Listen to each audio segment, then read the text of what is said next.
universitaria, por razones obvias, sí. No sé si va a estar cerrada la facultad, porque no es paro, es marcha universitaria, no es paro. ¿Sí? En principio. Por las razones obvias, que es que nuestros salarios están prácticamente congelados desde el 2023, y porque, no sé si saben, vieron que yo les dije, yo bajo una línea que es que se informen. Esa es la línea que a mí me interesa bajarles, que estén informados, ¿sí? Y con esto voy a machacar siempre: estén informados y estén informadas. Los hospitales universitarios, que son varios, entre ellos el Clínicas, según sus autoridades, salió ayer y antes de ayer en todos los medios, tienen presupuesto para funcionar 45 días más. ¿Sí? Entre los lugares de asistencia está también el hospital veterinario y está la asistencia gratuita odontológica en la Facultad de Odontología. ¿Sí? Los hospitales universitarios atienden 700.000 personas, es mucho. Tienen para funcionar 45 días más. Digo, por eso también es la marcha del martes. A nosotros no nos toca clase. Por supuesto, si a nosotros nos tocara clase, yo no vendría, ¿sí? Digo, y por supuesto no se les tomaría asistencia a quienes vayan a la marcha ese día, ¿está claro? Pero bueno, les aviso esto, que para los espacios que tengan el martes que viene hay una marcha federal universitaria. Eso, tema 1. Tema 2, ya tienen todos la fecha del parcial. Eso ya está. ¿Hay alguna duda en relación a eso? Bien. ¿Alguna duda y o consulta de los temas vistos hasta ahora? Porque ahora arrancamos con otro tema.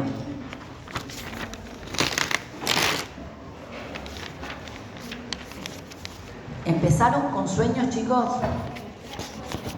A ver, levanten la mano quienes empezaron con sueños. La mitad. Bueno, voy a hacer una introducción. ¿Es solo en prácticos o en teóricos también? Prácticos. Bueno. Para arrancar con sueños hago una mini introducción. Los sueños son, que eso creo que lo puse en algún momento, una de las formaciones del inconsciente. ¿Sí? Es más, Freud iba a decir, son la vía regia de acceso al inconsciente. Dicho sea de paso, hoy es el aniversario del cumpleaños de Freud. Así que le deseamos feliz cumpleaños. Freud no fue la primera persona que se interesó en los sueños, en absoluto. En eso no tuvo nada de novedoso. Ya en la antigüedad, no sé si lo vieron en los prácticos, se ocupaban de los sueños, los antiguos se ocupaban de los sueños. Por ejemplo, en la Grecia antigua, los guerreros, antes de ir a la batalla, muchas veces, llevaban sus sueños a las pitonisas, que los interpretaban como mensajes de los dioses. O sea, ya en ese entonces, los sueños eran pensados como mensajes, en ese caso mensajes de los dioses. Pero es muy interesante que ya pensaban que los sueños tenían un sentido. Y digo que los sueños es algo que interesó a los hombres de todos los tiempos, porque realmente son algo bastante enigmático. No sé si habrán visto, sigue habiendo hoy por hoy, si googlean, una suerte de interpretación al paso de los sueños. O sea, ¿vieron cómo es en la quiniela los números? El número 1 significa tal cosa, o si soñás con agua, jugarle a tal número, ¿no? Cada número con una correspondencia, no sé, uno es la desgracia, el otro no sé qué cosa. Bueno, hay una suerte de manualcitos de interpretación de sueños similares. Si soñás con agua es que querés volver al vientre materno. Si soñás que llueve es que estás triste porque murió tu abuela, no sé. ¿Sí? Con lo cual eso tampoco es una novedad, que Freud pensara que los sueños son algo a descifrar. Entonces, ¿cuál es la novedad que introduce Freud en relación a los sueños? Digo, porque interés, despertaron interés siempre. Que se pensaba que los sueños algo querían decir también. ¿sí? La novedad que introduce Freud es en relación al qué quiere decir el sueño. Y además, que lo que quiere decir el sueño vale solo y solamente para el soñante. Para nadie más. ¿Sí? Con lo cual el sueño es una producción absolutamente singular y subjetiva. No va a ser lo mismo que yo sueñe con una montaña que ella sueñe con una montaña.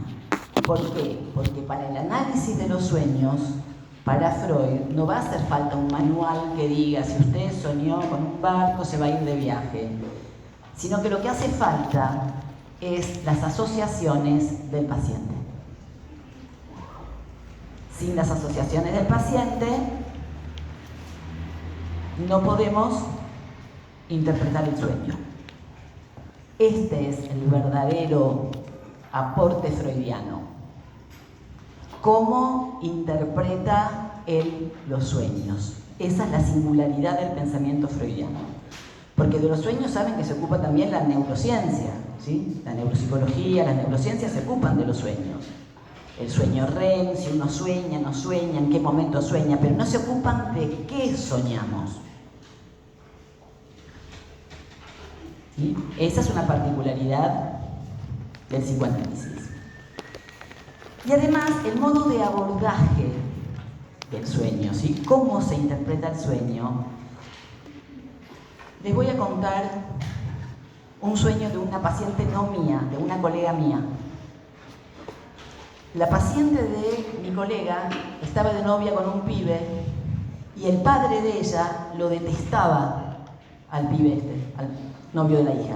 Lo detestaba, no lo podía ver, al punto tal que no lo llamaba por el nombre, no lo nombraba.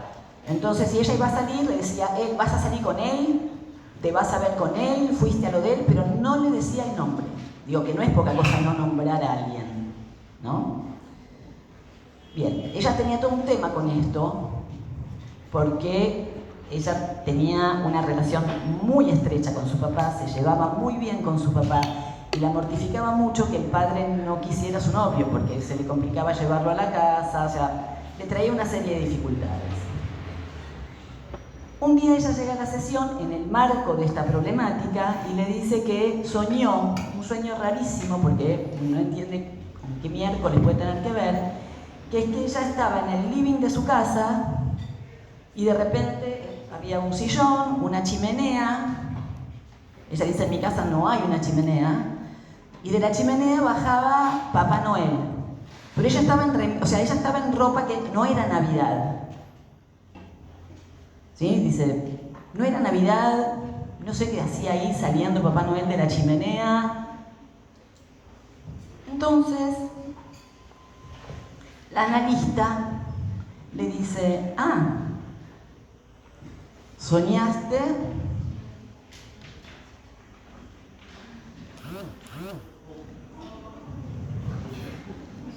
¿Sí? O también podría ser así. Según donde puntúe esto, fíjense cómo cambia el sentido. Fíjense, esto no es lo mismo que esto. ¿Se entiende? La exclusión es claramente distinta. En un caso es papá, no, él. Y en el caso es papá, no él. Así es como Freud escucha los sueños. No se queda con la imagen visual, sino con el texto que esa imagen visual porta. ¿Sí? A la manera de, soy pésima dibujando, así como tengo letra horrible, mis dibujos son peores, pero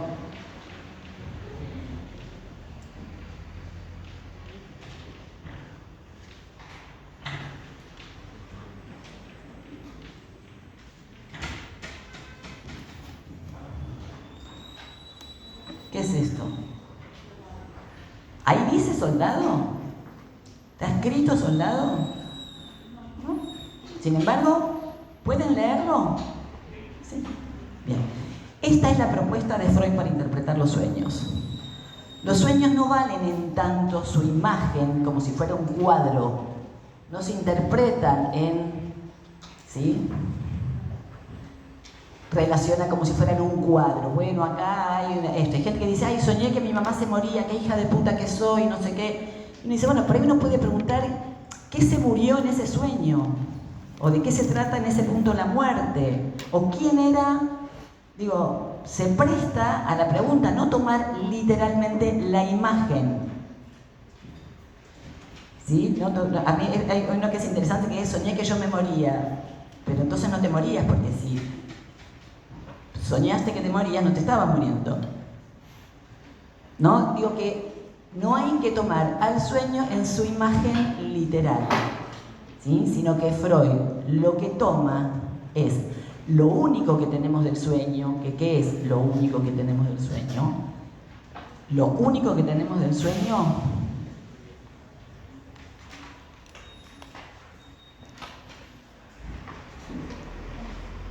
es el relato. No tenemos otra cosa.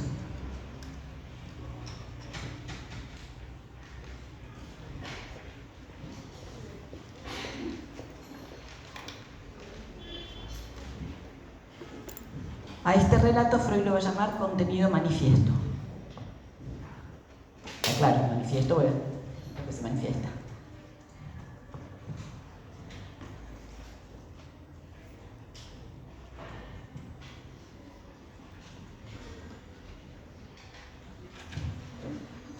Bien, entonces, habiendo dicho esto,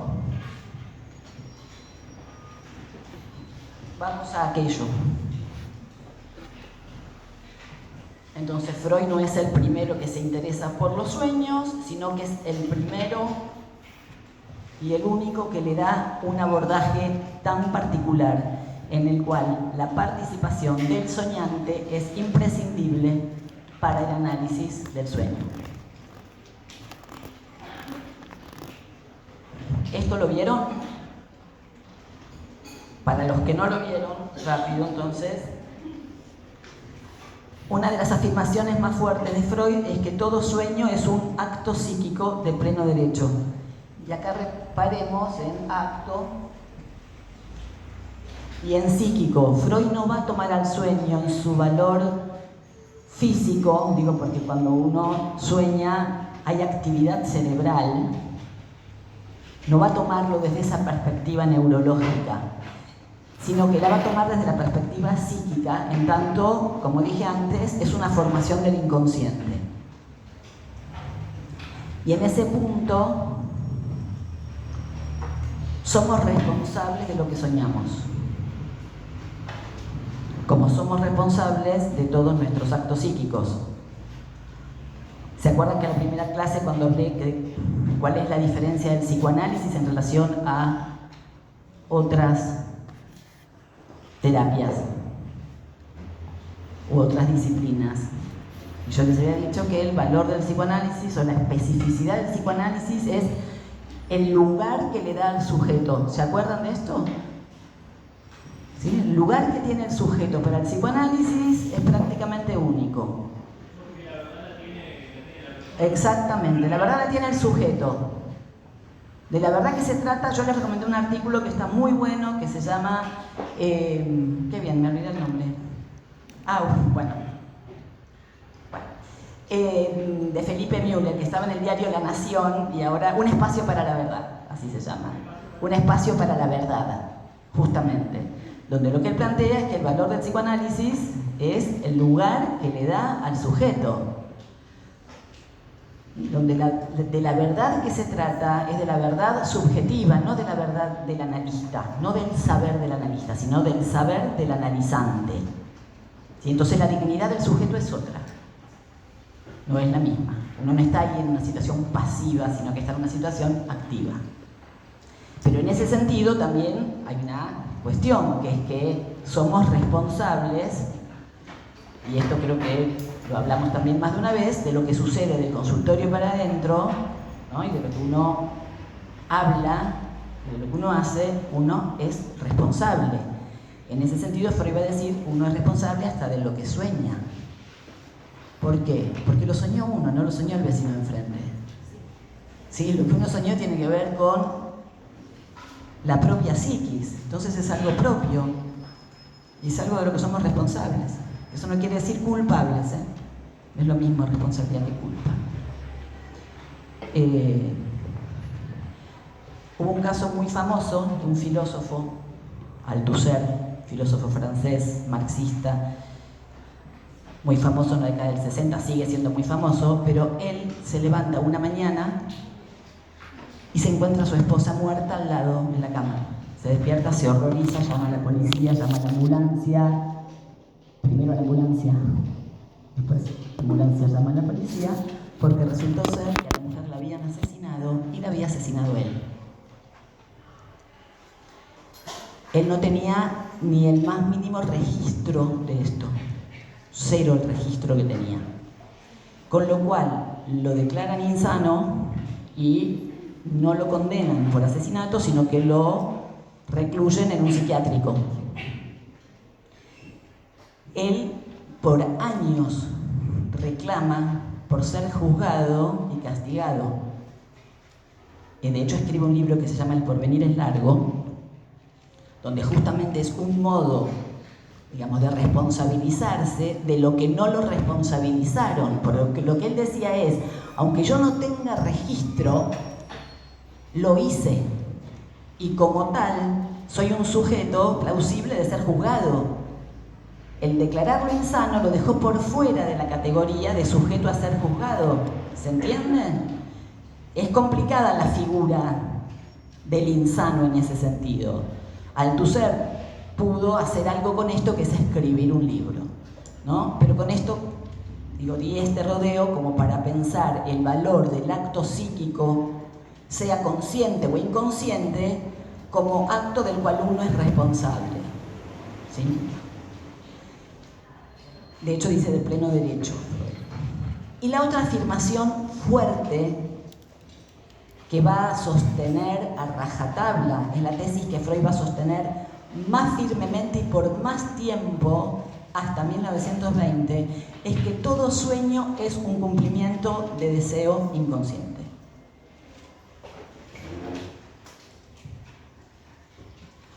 Ahora bien, vamos a... Dice cumplimiento, no dice realización. Dice cumplimiento, dice deseo, dice inconsciente. Perdón, dice cumplimiento o realización, no dice satisfacción, ¿sí? Es un cumplimiento o realización de deseo, no satisfacción de deseo. Sí. Y dice deseo y dice inconsciente. El punto es, ¿de qué habla Freud cuando habla de deseo y de qué habla Freud cuando habla de inconsciente? Ahora, estamos en 1900. Ya pasó el tiempo. Entonces, para ubicar de qué habla cuando dice esto, porque de hecho no está hablando de tengo el deseo de una botella nueva. No está hablando de eso. Esos deseos inconscientes son deseos inconciliables. ¿Con quién? Con lo que ahora ya vamos a ver cómo va a llamar. Sí, son deseos que complican. Por eso no es el de, quiero una campera nueva. Eso no es un deseo inconsciente. Lo más llamativo es que cuando Freud afirma esto, inmediatamente nos da un ejemplo. Y el ejemplo, increíblemente, no es de un paciente o de una paciente de Freud. Cosa rarísima, porque tenía montones de ejemplos de pacientes y propios. Freud muchas veces utiliza ejemplos propios. Sin embargo, en este caso, él va a recurrir a un sueño que le contaron, que a su vez le contaron, ¿sí? Una persona le cuenta de otra persona que tuvo este sueño. ¿Se entiende? O sea, no fue alguien a quien Freud atendió, con lo cual no es un sueño que Freud interpretó a la manera que él interpretaba. Y el sueño es el siguiente. Primero, vida real. Un señor tenía un hijito muy enfermo, gravemente enfermo, a quien él cuidaba, este señor cuidaba a su hijo enfermo, y este hijo muere. La noche del velorio, todo esto es real, no es sueño. La noche del velorio, el padre se queda con su hijo hasta muy tarde en la sala velatoria. En determinado momento no da más del cansancio, está agotado porque lo había cuidado hasta último momento, y se va a la salita de al lado, se va a recostar un rato para descansar, y se queda el guardián de la sala velatoria, se queda haciendo guardia justamente. En determinado momento, este señor se despierta y ve que se está prendiendo fuego, ¿sí?, la mortaja del chico. Se había caído una de las velas, en ese momento se ponían velas de verdad al costado de los féretros y se estaba prendiendo fuego. En el lapso que durmió, este padre sueña lo siguiente. Sueña que se acerca el hijo, ¿sí? El hijo se acerca y le dice: padre, ¿no ves que estoy ardiendo? Es en ese momento que este hombre se despierta y ve que se está prendiendo fuego la mortaja. ¿Sí? Ya de por sí es espeluznante bastante todo, ¿no? Digo, uno escucha este sueño y al menos da cosita, más allá de lo triste es. Pero es llamativo que Freud ponga este sueño hablando de que todo sueño es un cumplimiento de deseo inconsciente. ¿Cuál sería el deseo que se realiza en este sueño? Exactamente. El sueño que dice Freud que se realiza en este sueño es ver al hijo con vida. Ahora, ¿eso es un deseo inconsciente en alguien que pierda un hijo? ¿No es llamativo? Digo, hay algo que es... Nada, lo vamos a dejar abierto, porque esto lo vamos a retomar recién al final. Pero como es nuestro tema, es parte de nuestro tema, vamos a dejar este problema planteado. Freud acá nos presenta un sueño en el cual es muy difícil ubicar de qué deseo se trata. Porque eso que él ubica en este primer momento como deseo inconsciente no lo es. Eso se llama anhelo. Eso es un anhelo. Es un deseo consciente a viva voz. ¿Sí? Y por otra parte también es interesante qué es lo que despertó. ¿Qué es lo que despierta en este sueño? Por una parte, el estímulo externo. ¿Vieron como cuando uno tiene ganas de hacer piso, escucha la alarma y se produce medio un despertar, pero uno sigue durmiendo y por ahí incluye al estímulo externo en el sueño? ¿No? Digo, total, o entra la luz, o uno lo incluye en el sueño, ¿para qué? Para seguir durmiendo un rato más. ¿Sí? Entonces, va a decir Freud que probablemente este estímulo externo, que fue la luz de la llama, produjo el sueño, pero también el despertar. Pero además, algo de lo que produjo el despertar no fue lo que el sueño mostraba, porque lo que el sueño mostraba era el hijo con vida, eso era tranquilizador. Lo que produjo el despertar es la frase. Porque, digo, el tipo se despierta cuando la frase, padre, ¿no ves que estoy ardiendo? Es un sueño muy complejo. Y Freud no hizo nada mejor que dejarnos este sueño re complejo arrancando el tema. Lo vamos a dejar acá, este sueño. Es un sueño difícil y no se puede terminar de explicar con todo lo que vamos a decir ahora. ¿Sí? Entonces, toman nota de este sueño, se lo acuerdan, ubican cuál es la problemática y después lo retomamos. Ahora vamos entonces a, rápidamente, esto, deseo e inconsciente. Después de decir esto, Freud en el punto B del capítulo 7, que ya lo vieron en práctico seguramente, va a construir el aparato psíquico.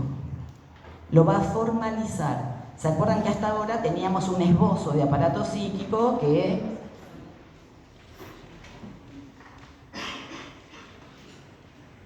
era este aparato compuesto de representaciones y monto de afecto? Freud ahora, en el punto B, que se llama la regresión, y tomen nota de que se llama la regresión, porque justamente la posibilidad de la regresión es lo que hace que no funcionemos como un arco reflejo. Ya lo vieron esto. Entonces digo que es muy valioso el hecho de la regresión, porque eso nos marca una diferencia importante con el conductismo. Para el conductismo somos una suerte de receptores, ahora lo vamos a ver porque Freud lo arma, de estímulos y emitimos una respuesta. Freud va a decir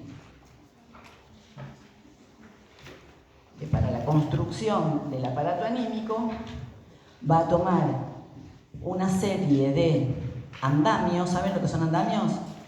¿Sí? Lo que se utiliza para la construcción de un edificio. Pero los andamios, ¿qué sucede cuando el edificio está construido? Se retiran. Entonces uno no confunde los andamios con el edificio. Los andamios son imprescindibles para construir el edificio, pero una vez que el edificio se construyó, esos andamios se retiran. Con lo cual, atención, porque Freud va a construir el aparato psíquico utilizando andamios, pero después los va a retirar. Y atentos con esto, porque a veces sucede que es pregunta de parcial, ¿cuál es la diferencia en el armado del esquema del peine entre el primero y el último? En el armado del esquema del peine, que es lo que yo voy a hacer, entre el primer esquema y el último. Entonces, Freud dice, vamos a utilizar andamios, no nos confundamos. Y además dice otra cosa, no tratemos de pensar esto en un lugar del cerebro. No tratemos de encontrarle una localidad anatómica, porque no la tiene. Él dice, vamos a tratar de utilizar, ¿sí?, lo que era la tecnología de la época, la máquina fotográfica. ¿Dónde está la imagen? ¿Dónde está la imagen? Cuando uno mira por el lente. ¿La imagen dónde está? Cuando uno mira un holograma, o un holograma proyectado, o una imagen 4D proyectada, ¿habrán visto? ¿Dónde está? ¿Dónde está? ¿Uno la puede agarrar y dirá, no? Voy a decir, ¿dónde está? En el aire, no sé dónde está. Me va a decir, pero existe. Uno cuando ve una imagen proyectada, existe, no es que no existe. Bueno, Freud va a decir, pensemos esto de esta manera. No le busquemos una localidad anatómica.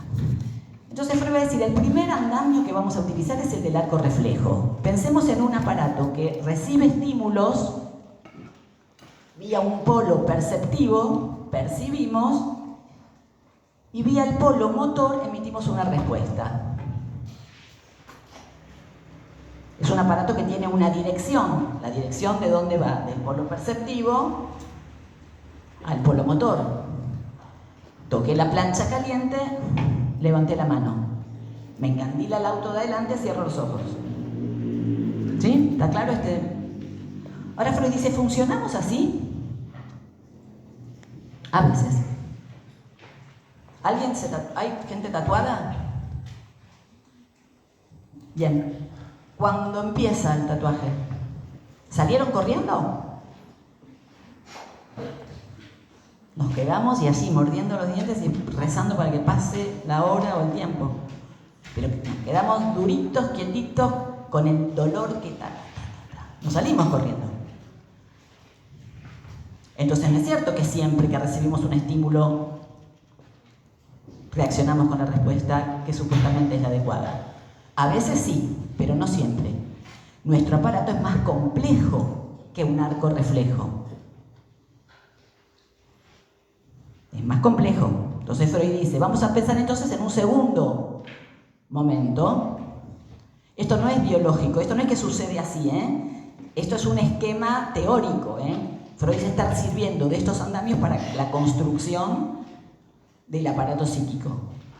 Él dice, entonces, primero lo pensamos como un arco reflejo. Ahora, él dice, estas percepciones que recibimos no es que se transforman en una reacción inmediatamente, sino que dejan marcas. Ya esto lo vimos cuando hablamos de las representaciones. ¿Se acuerdan que dijimos que las representaciones eran marcas de lo percibido, de lo visto, lo oído? ¿Se acuerdan? Huellas. De hecho, Freud va a decir, estas marcas están en el texto y lo habrán visto en el práctico, son alteraciones permanentes sobrevenidas en los elementos de los sistemas. Las va a llamar huellas mnémicas.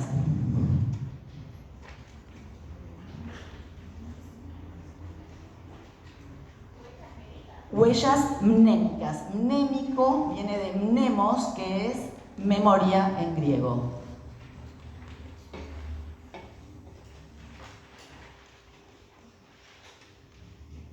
Mnémicas. Mnemos, memoria. ¿Por qué las llama huellas mnémicas? Justamente porque estas huellas tienen una función y la función es la memoria. Entonces, estas huellas son alteraciones sobrevenidas en los elementos de los sistemas cuya función es la memoria. Dije sistemas, porque Freud va a agregar algo más. Dice, este aparato, además de tener un polo perceptivo, un polo motor y huellas,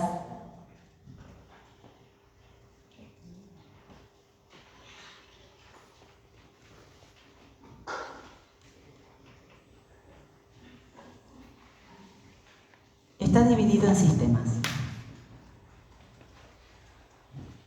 Del lado del polo motor va a ubicar al sistema preconsciente y a la conciencia, y en este escenario va a ubicar al inconsciente.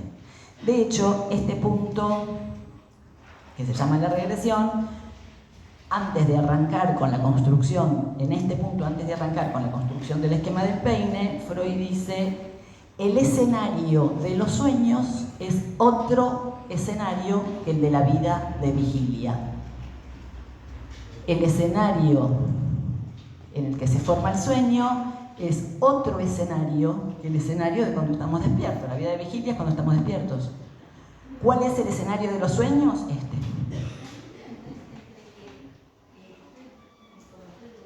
¿Qué cosa? No, la vigilia es cuando estamos despiertos.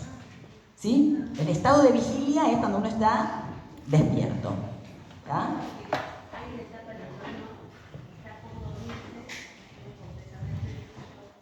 Ese es un estado oniroide. Oniroide. De onírico, sueño. ¿Sí? Cuando uno está ahí medio duerme vela. Ahora vamos a ver, primero, lo que sí es importante,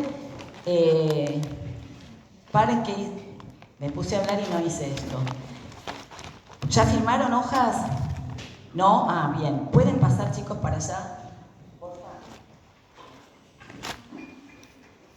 Pongan la fecha, digo, para que no gastemos papel, digo, tratemos de cuidar nuestros árboles, para que no gastemos mucho papel al pedo, perdón, lo digo así, traigo las hojas que quedaron, ¿no? Porque muchas veces firman de un solo lado, queda todo el otro lado libre para aprovechar el papel. Yo voy trayendo las hojas y vayan, lo que por favor sí le pongan la fecha de hoy, bueno, entonces, Freud dice que este es el escenario de los sueños. Él va a decir, ¿esto ya lo vieron? Sí. Bueno, muchos no. Se va entendiendo, lo estoy dando rapidísimo, igual esto lo van a ver detalladamente en práctico, ¿sí? Nuestro tema es el trabajo del sueño, pero para hablar del trabajo del sueño tengo que ubicar el escenario del sueño, si no, no voy a poder explicar el trabajo. Entonces, Freud dice, este aparato que tiene un polo perceptivo por el cual recibimos estímulos, tiene un polo motor por el cual emitimos respuestas, tiene huellas inmodificables, por eso dice, por favor, subrayen en el texto la definición, alteraciones permanentes sobrevenidas en los elementos de los sistemas. ¿Se acuerdan que dijimos que la historia no se puede cambiar? Las marcas no se cambian, lo que sí se puede cambiar es la lectura de las marcas. Las huellas son las huellas, lo que cambia es la combinatoria, sobrevenidas en los elementos de los sistemas, de nada. Y este es un aparato dividido justamente en sistemas. Los sistemas en los que está dividido son inconsciente, preconsciente y consciente. Freud dice que el preconsciente y consciente, lo voy a decir en términos simples, se llevan mejor, ¿sí?, que ambos con el inconsciente. O sea, tenemos siempre presente, ¿se acuerdan la idea de conflicto psíquico? Ahora, el conflicto psíquico lo vamos a poder explicar más claramente, ya no entre la representación inconciliable y el yo, sino entre el sistema inconsciente y el preconsciente consciente. ¿Por qué? ¿Por qué hay conflicto entre el sistema inconsciente y el preconsciente consciente? Porque Freud va a decir que lo que es placer para un sistema es displacer para el otro.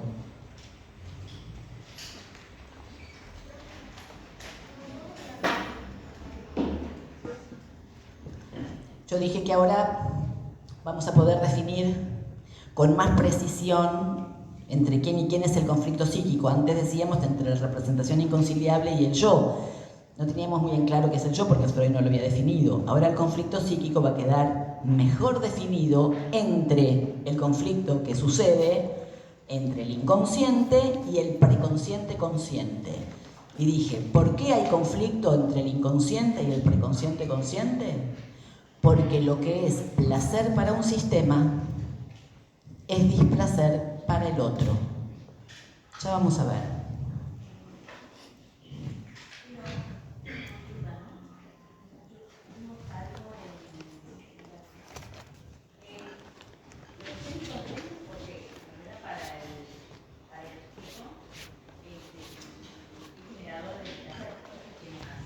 ¿De displacer para quién? Para la conciencia. Claro, pero es placer para el inconsciente. Claro. Caso Cecil, Cecil no, Elizabeth. A Elizabeth le gustaba el marido de la hermana. Satisfacer, o mejor dicho, realizar ese deseo. ¿Iba a ser placentero o displacentero? A ver. Absolutamente.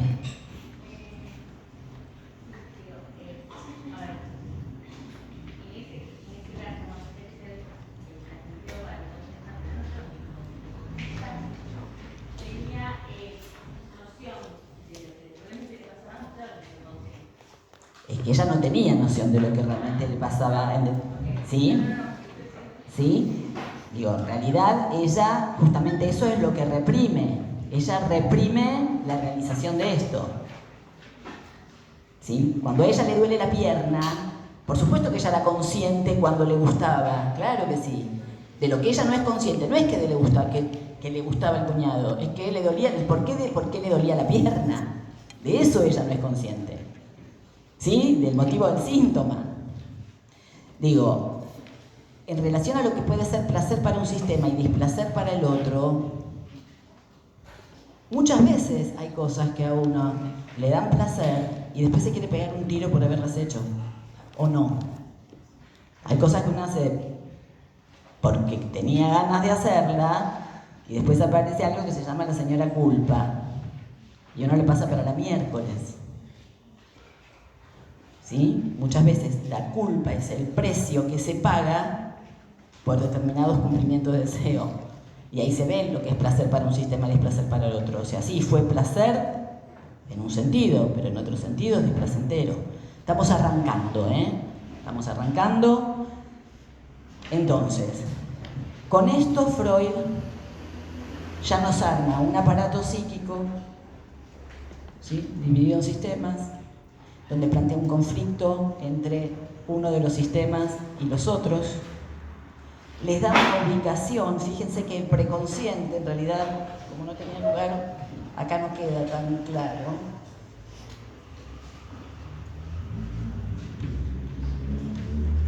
Vamos a hacerlo mejor así.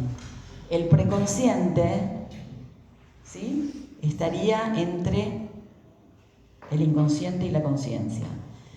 Pero yo dije que esto no tiene una localidad anatómica, digo, esto no está en ningún lado. Entonces, ¿cómo estoy marcando un entre, este está acá, este allá, si esto no está en ningún lado?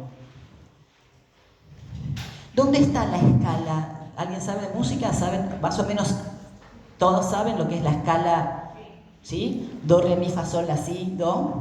Bien. ¿Dónde está?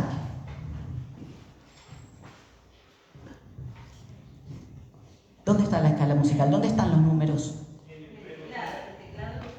No, pero si yo digo, ¿dónde está el re? Si yo digo, ¿dónde está el re? Los que más o menos saben algo, ¿pueden perfectamente y así decir entre el do y el mi o no? ¿El re está entre el do y el mi?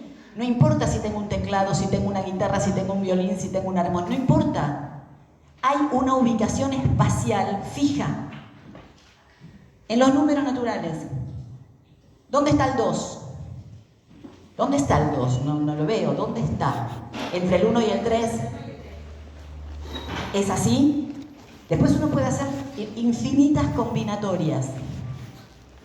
El punto es que Freud va a decir que este aparato psíquico tiene una espacialidad fija y tiene una temporalidad móvil.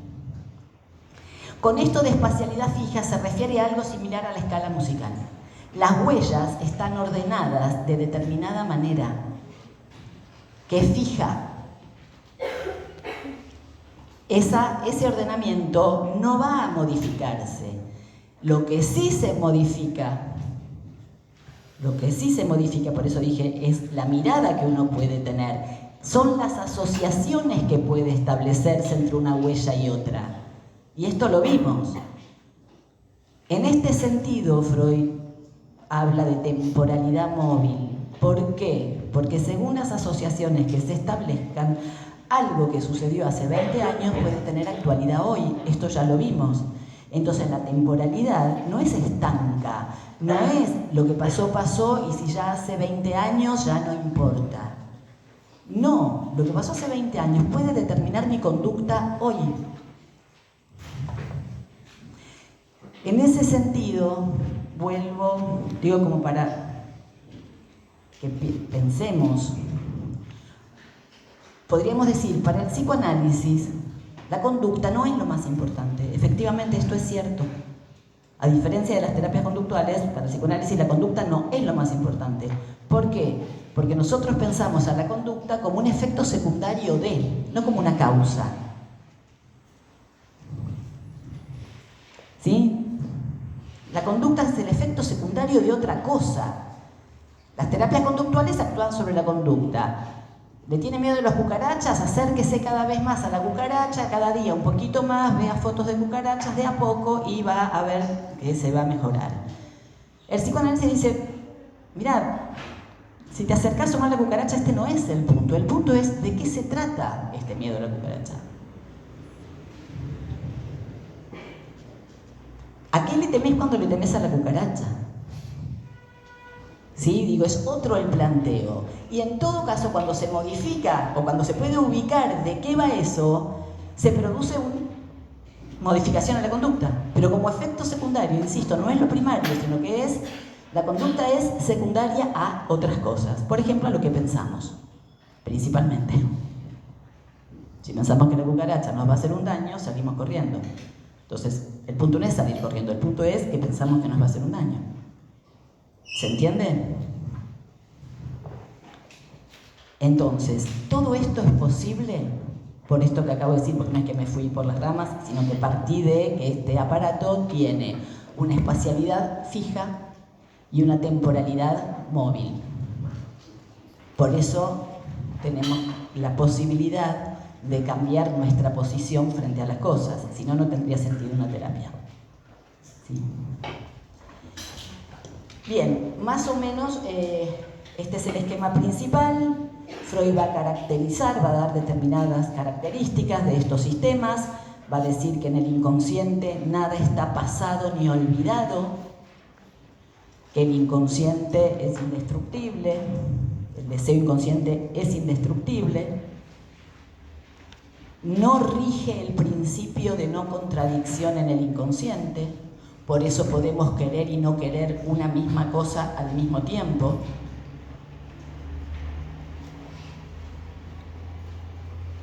Y el inconsciente siempre pugna por manifestarse. ¿Se acuerdan de Signorelli? ¿Se acuerdan que, o esto que le pasa a uno también, me olvidé del nombre tal, y uno hasta puede ubicar ese empuje? ¿Sí? Freud va a decir, el inconsciente insiste.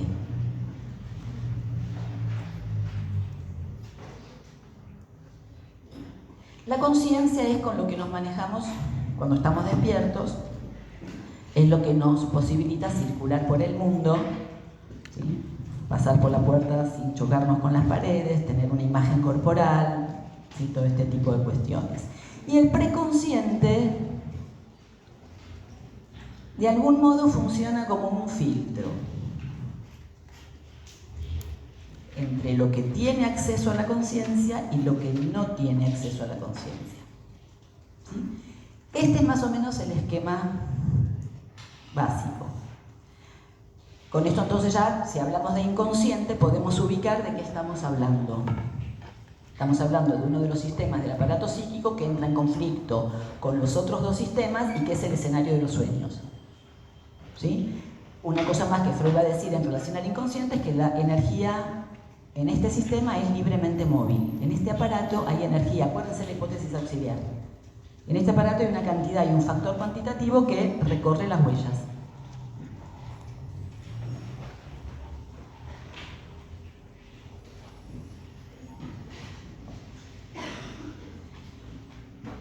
Y una cosa más es que este aparato, además de tener la capacidad de, partiendo del polo perceptivo, ir hacia el polo motor y emitir una respuesta, tiene otra capacidad,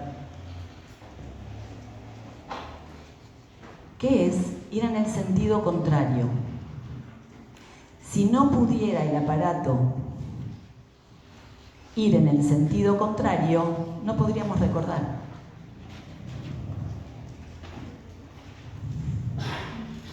¿Sí? Si el aparato tuviera un solo sentido, que es del polo perceptivo al polo motor, funcionaríamos efectivamente como una maquinola que recibe estímulos y responde, y nada más. Pero tenemos la capacidad del recuerdo, tenemos la capacidad del sueño, ahora, del sueño del soñar, no del sueño porque los animales también duermen. El aparato, además de sentido progrediente, a este sentido que va del perceptivo al motor, lo vamos a llamar progrediente.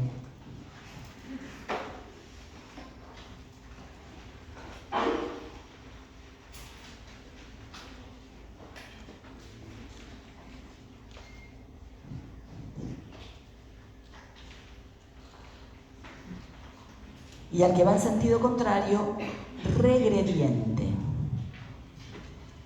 Entonces, la energía puede ir del perceptivo al motor, pero también puede emprender el camino regrediente, investir a las huellas mnémicas y recordar. Investir. Investir.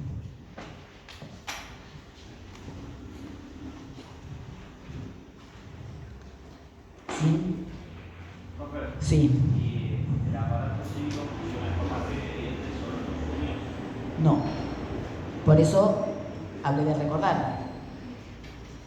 Pero los sueños va a adquirir una característica muy específica. Cuando recordamos, investimos huellas, ¿sí? Vamos, ¿no? Esto digo, cuando era chico, uno inviste huellas, acordémonos de la escala musical, no que esto esté en el cerebro, más antiguas, más arcaicas. Ahora, yo dije cuando empecé, que ahora lo voy a linkear con esto de ahora, lo primero que dije es que el sueño es una de las formaciones del inconsciente, ¿sí? ¿Cuál es la característica particular del sueño en relación a las otras formaciones del inconsciente?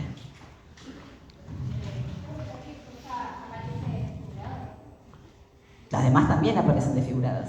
Botticelli y Boltraffio es una.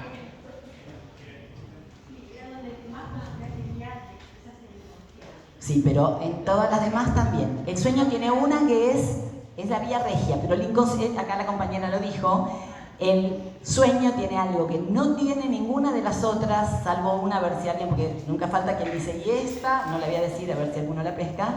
La característica única del sueño es que aparece en imágenes visuales. El sueño aparece figurado en imágenes visuales y es vivido aquí y ahora. Cuando uno sueña, sueña en tiempo presente. No es como el recuerdo. Cuando uno recuerda, cuando uno sueña en tiempo presente. Exactamente. Es sensorial, exactamente. ¿No? Y lo que pasa es que dijiste la palabra que nos llevaría a esta otra cuestión que no es exactamente una formación del inconsciente, sino que es un fenómeno psíquico que es la alucinación. La alucinación. Digo que el otro, que no es exactamente una formación del inconsciente, no es como un chiste, un fallido, un olvido, un síntoma, un sueño. Las alucinaciones también son un fenómeno psíquico, a veces son químicos, tienen que ver con cuestiones químicas.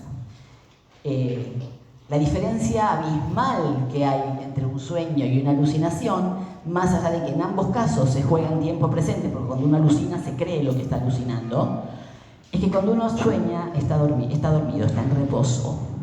El polo motor está cerrado. Cuando uno alucina está despierto.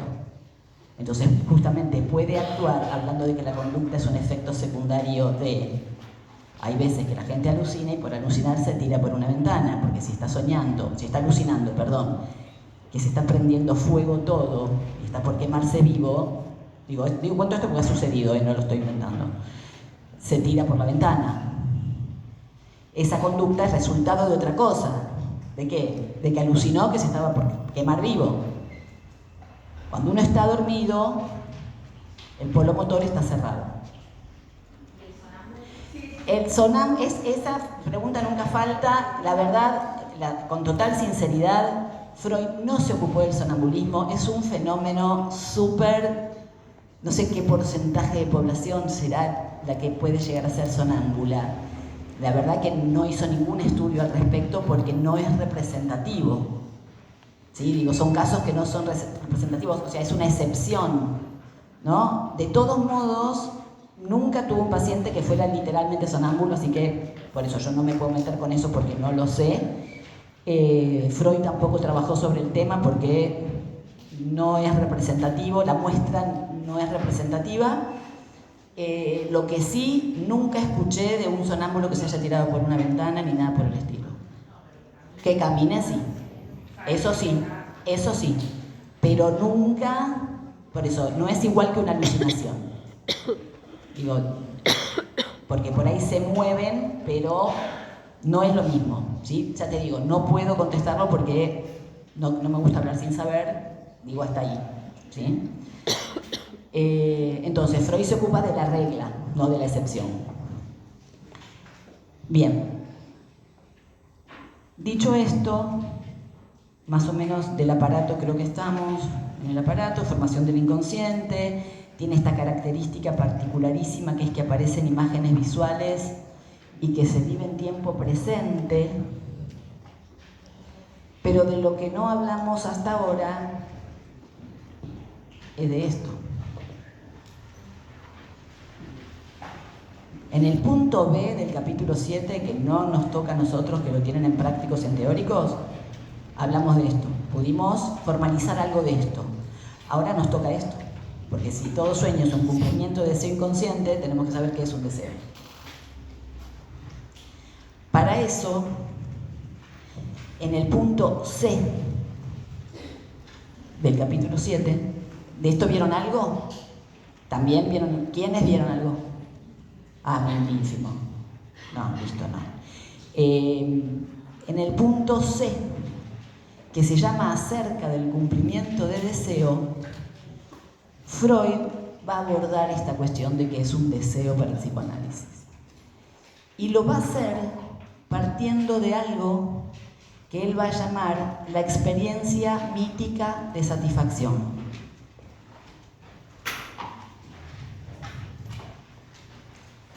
Previo a eso, voy a proponer que pensemos lo siguiente. Tomemos este ejemplo. No sé si les pasó alguna vez que morían de ganas de tener algo. Un par de botas, una campera, un bolso, unas zapatillas, no importa qué. Pero morían de ganas. Y se metían a mirarla en Google, y se metían en Mercado Libre, y pasaban por el negocio, y la veían, y la quiero, y la quiero, y la quiero. Finalmente ahorraban, pedían plata, juntaban lo del ratón Pérez, lo que se les dieron, sueldo, lo que fuera, y se la compraban. Y la felicidad de llegar y abrir, y las zapatillas, vamos a tomar zapatillas. Alegría, alegría, felicidad. Pasada una semana, 2, pasado un mes, pasados 6 meses, por ahí las zapatillas están en el último del fondo y ya no tienen el mismo valor. Porque ya vi otra cosa. Y me apareció otra cosa por Instagram y ahora ya las zapatillas no eran tanto lo que yo quería. En realidad lo que quería era el cangurito de Adidas. Las zapatillas estaban bien, pero el cangurito, ¿no? O algo que nos sucedió, por lo menos, bueno, los que ya se recibieron en algo, por ahí lo conocen esto. Cuando uno estudia, o cuando uno termina el secundario, dice, che, quiero estudiar esta carrera. La verdad, quiero estudiar esta carrera, me gusta, listo, me meto en la facultad a estudiar. Entonces uno estudia, al principio está entusiasmado, le gustan algunas materias más que otras, estudia, pero hay un momento que dice, me tienen los... Sí, estoy harta de estudiar lo que yo no veo ahora de recibirme. Yo, ¿para qué miércoles estoy hace 5 años en la facultad? Yo quiero trabajar de esto, no, ya está. Quiero terminar esto de una vez. ¿Sí? Me meto las materias más fáciles al final, la cátedra, rindo como, me quiero recibir y trabajar. Cuando uno se recibe es un momento único, ¿sí? El momento de recibirse, les digo de verdad, es único. La sensación que se tiene es única, la maternidad es otra, más aún, pero recibirse es verdaderamente una cosa muy, muy particular. Felicidad total, uno dice, trabajo en lo que sea, y muchas veces uno empieza a trabajar gratis. Yo cuando arranqué a dar clases gratis. Hay gente que arranca en el hospital gratis, hace pasantías, no les pagan 128 pesos, y uno va contentísimo y paga para ir a trabajar. Hasta que llega un momento que dice, estoy harta de pagar para trabajar o de que no me paguen. Yo estudié para algo, me quemé las pestañas, yo quiero que me paguen, no me interesa laburar gratis. Quiero que me reconozcan en mi trabajo. Entonces una consigue que le paguen, consigue un laburo rentado. Y después quiere ganar más. Y después por ahí llega un día que dice, no sé para qué estudié esta carrera de miércoles, en realidad yo quería ser coreógrafa. Entonces dejo y me meto en un estudio de danza. ¿Sí? ¿Les suena algo de esto? ¿Les suena algo de esto? ¿Sí? De alguna de las variantes de la zanahoria delante del conejo. Bueno, algo de esto es de lo que Freud va a hablar en este capítulo acerca del deseo.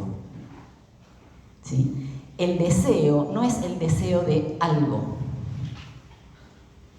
El deseo va a ser una fuerza motora. Es bastante complejo. Entonces, vuelvo. Freud arranca hablando de lo que él va a llamar la experiencia mítica de satisfacción. Él va a decir, el cachorro humano cuando nace, y esto creo que alguna vez lo hablamos, ¿qué es lo único que puede hacer? ¿Cómo? ¿Y algún movimiento torpe? Ok. Succionar. De hecho, muchas veces no. Muchas veces la puericultora tiene que estar y ¿cómo? Yo creo que hablamos alguna vez. Cuando nace una tortuguita, ya saben que soy muy fan de los animales, cuando uno los ve en la playa, tortugas marinas, rompen el huevito, salen con sus aletitas y van rápidamente al agua y nadan y van. ¿Sí? Cuando nace una jirafa, un perro, va a buscar, ¿sí? Se puede arrastrar mínimamente. A un cachorro humano, si uno pare, lo deja, ¿qué le va a pasar? Se va a morir.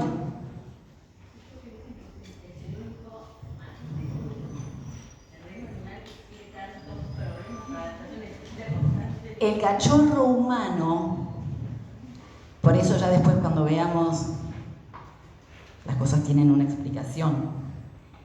La cuestión de la indefensión y el desamparo.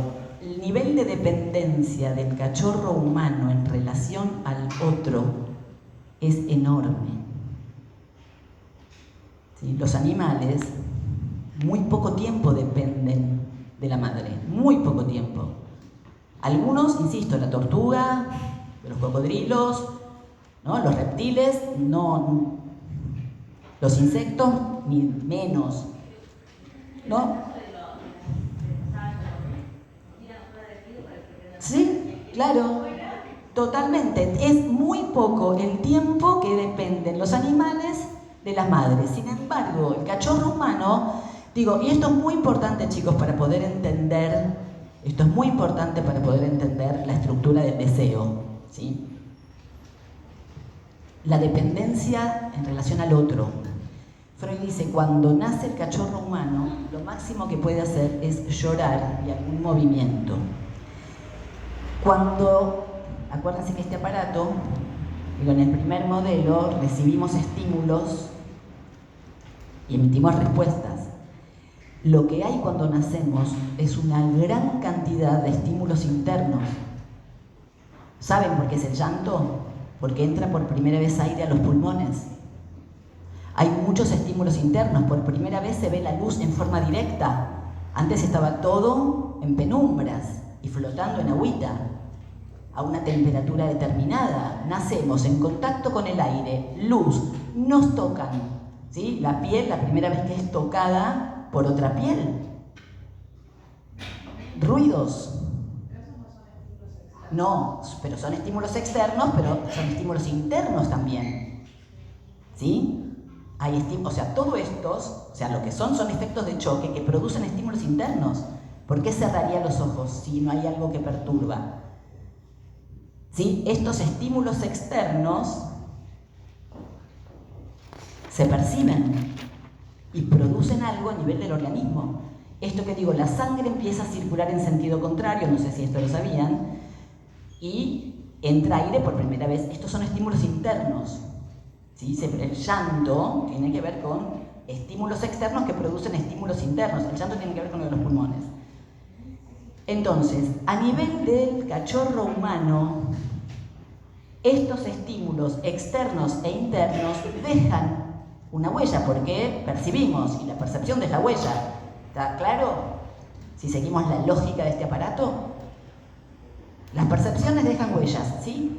Entonces, esta percepción displacentera, podríamos decir, porque son perturbaciones económicas de cantidades, dejan una huella. ¿Y qué pasa? Casi inmediato, no es inmediato, porque primero la temperatura, ¿sí? El grupo sanguíneo, lo ven que esté todo bien. ¿Y qué pasa enseguida? Se lo ponen a la mamá, ¿sí? La teta. ¿Sí? La teta. ¿Y qué sucede cuando el bebé toma la teta? Se calma. Entonces Freud dice, frente a esta huella, vamos a poner, frente a esta huella que dejó, ¿sí? El estímulo interno, la perturbación económica, el estímulo interno, queda asociada esta otra huella que es la que calmó. Estas dos huellas, dice, van a quedar asociadas. ¿Se entiende? Freud dice, a esto va a llamar experiencia mítica de satisfacción. En este punto habría surgido una necesidad y hubo un otro que aportó algo que calmó. ¿Sí? Pero de entrada la cuestión es complicada, porque quien llora no habla. Este cachorro humano no habla.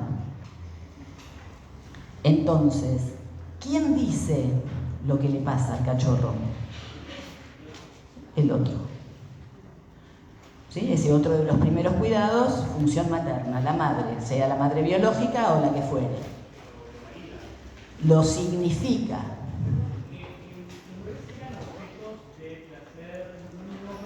Ya lo vamos a ver, eso lo vamos a ver cuando veamos narcisismo.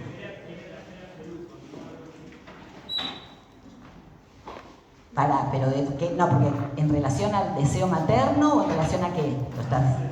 No hay deseo en el bebé. En el cachorro humano cuando nace no hay deseo. Lo que hay es este estímulo interno. Surge este estímulo interno y aparece el objeto, teta, aportado por el otro. ¿Sí? Aparece la mamá que dice tiene hambre, tiene frío, es el otro el que aporta el sentido al llanto. No sabemos por qué llora. Nadie sabe por qué llora.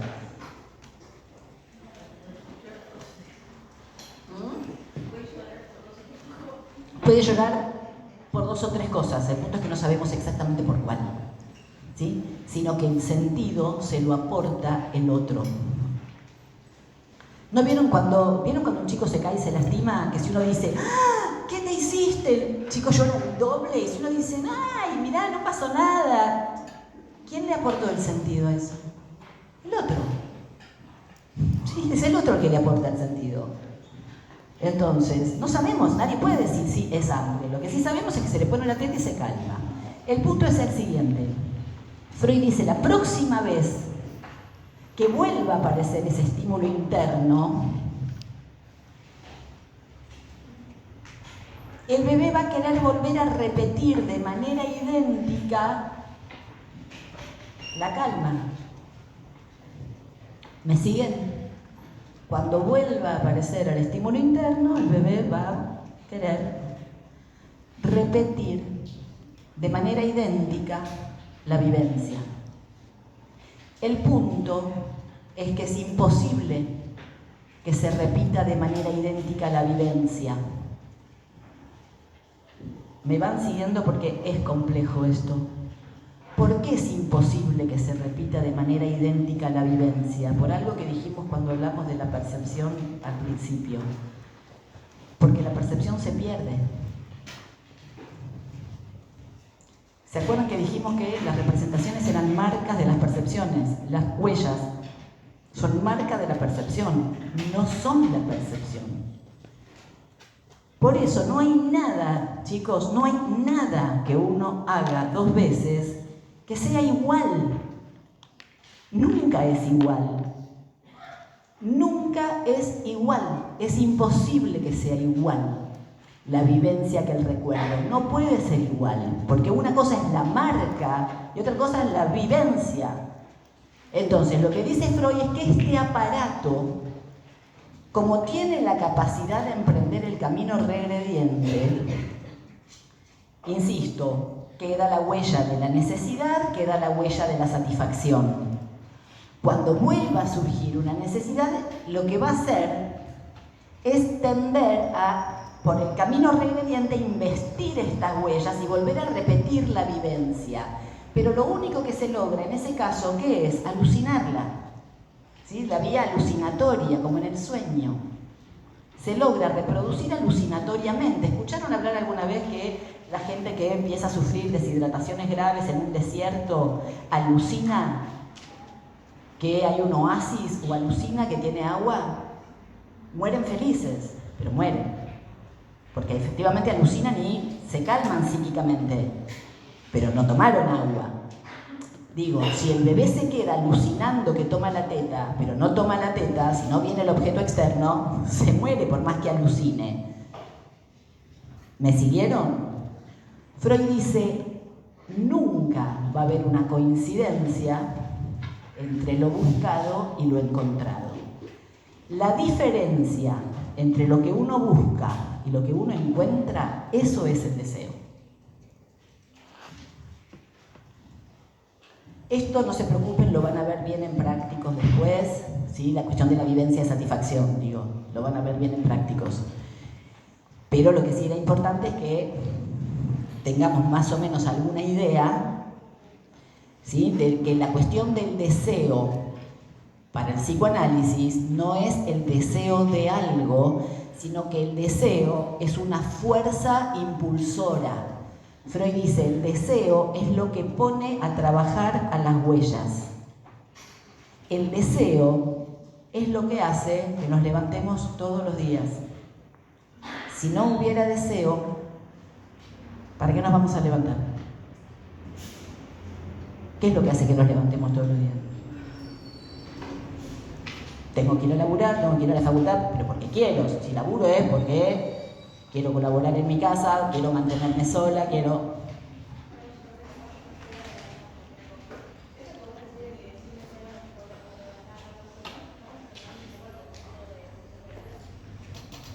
Por supuesto, sí, claro que sí, pero te estás adelantando, obvio, te recontra adelantaste, pero sí, el deseo va a tener que ver, claro que sí, sí, va a tener que ver con eso. Lo que pasa es que todavía no tenemos el concepto de pulsión.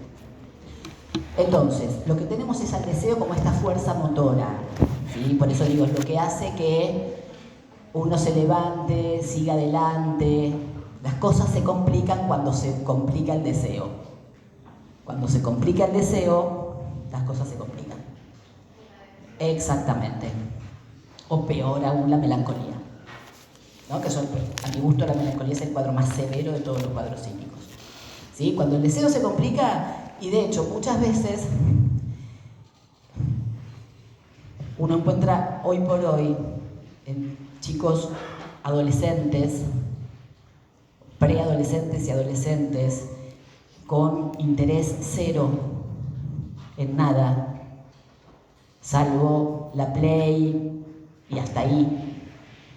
No les interesa leer, no les interesa salir, no les interesa la fiesta, no les interesa los deportes, no les interesa ninguna carrera para estudiar, no les interesa la música, y podría seguir así enormemente.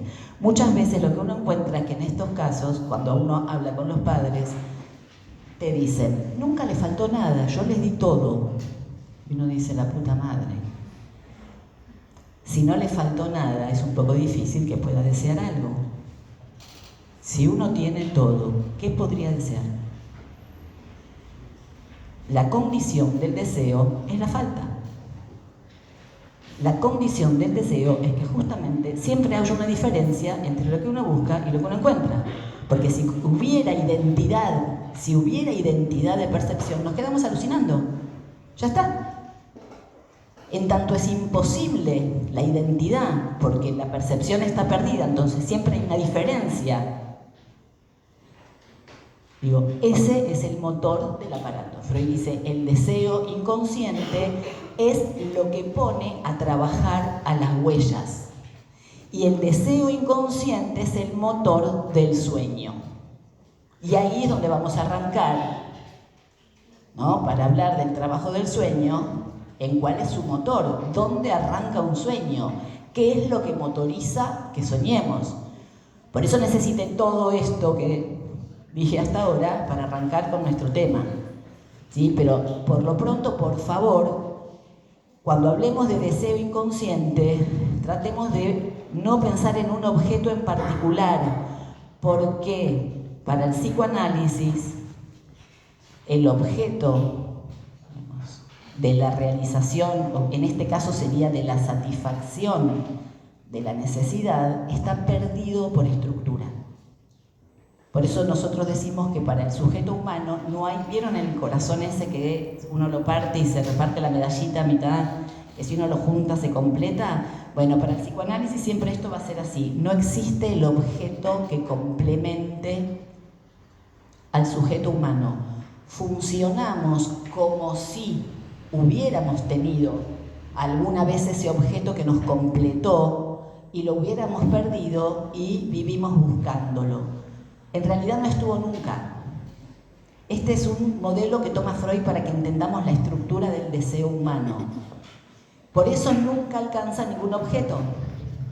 No existe objeto que complemente al sujeto humano, repito.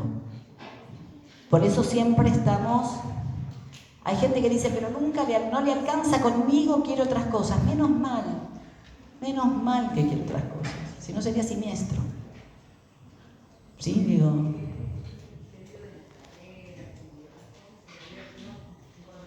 Exactamente. Y después, porque es esto lo que funciona como motor. Es esto. Primero quiero estudiar, después quiero recibirme, después quiero trabajar, después quiero ganar más plata, después quiero hacer otra cosa, después quiero viajar. ¿Sí? Digo, el deseo es un motor. Cuando el deseo se complica, por eso puse el ejemplo que hoy por hoy hay toda una temática, siempre la hubo, pero digo que ahora está muy exacerbada la cuestión de cierta falta de deseo y cierta chatura, ¿no? Y a mí me parece que la cuestión de los gadgets, la cuestión de la tecnología, la cuestión de tener todo acá vía la imagen, complica el deseo de hacer cosas, ¿sí? Pero bueno, dejamos acá este tema y arrancamos con esta idea, la próxima, con esta idea de que el deseo inconsciente es el motor del aparato y es el motor del sueño, ¿sí? A partir de ahí vamos a arrancar el miércoles con el trabajo del sueño, ¿está? ¿Alguien nos firmó, chicos?